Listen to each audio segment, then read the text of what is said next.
My name is Federico. I am biochemist and the former Director General of UNESCO.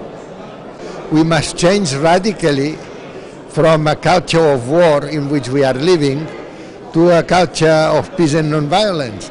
And this requires a multilateral democratic system. I think that has been a terrible mistake.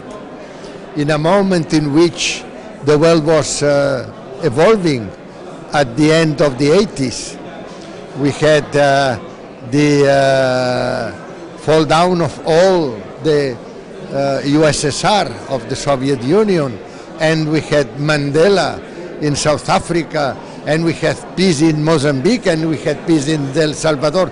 Was a moment in which all was changing.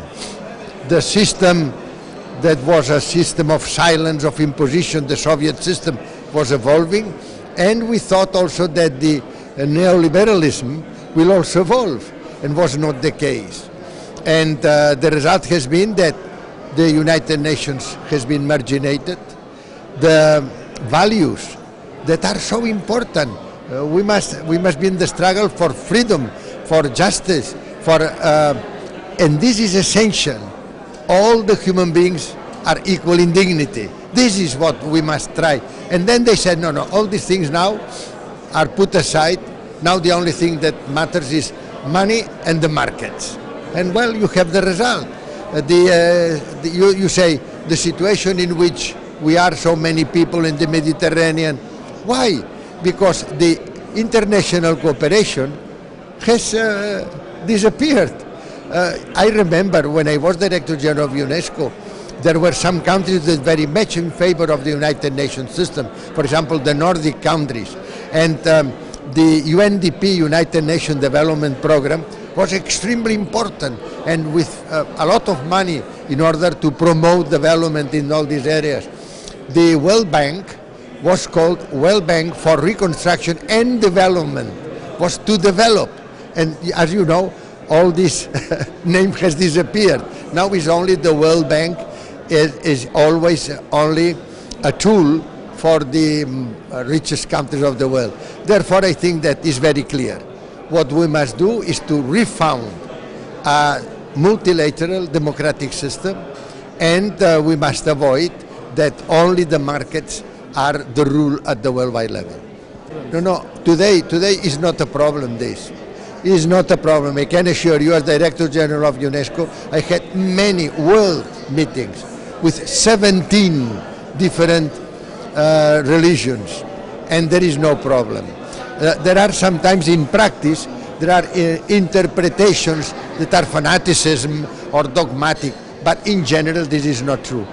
The problem today, more than inter-religious, is intra-religious.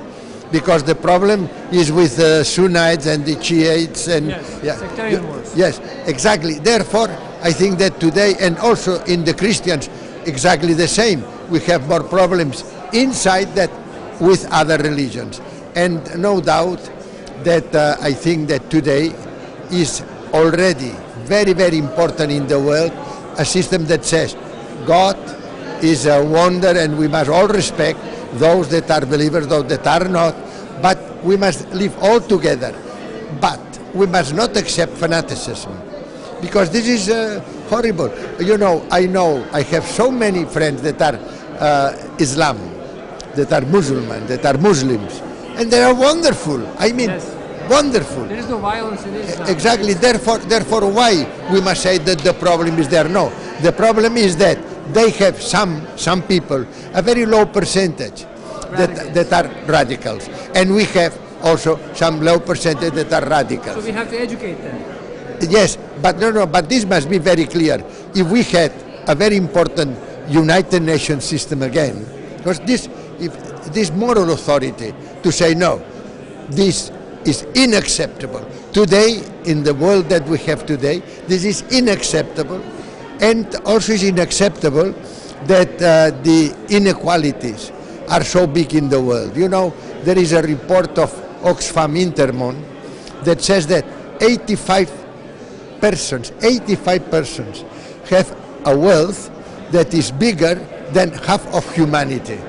How can be acceptable that 85 persons are richer than 3,300,000,000 people? This is horrible. And it is horrible. And for me, this is very important that every day more than 20,000 persons die of hunger. At the same time that we invest in military expenditures and armament $3 billion. All this is unacceptable.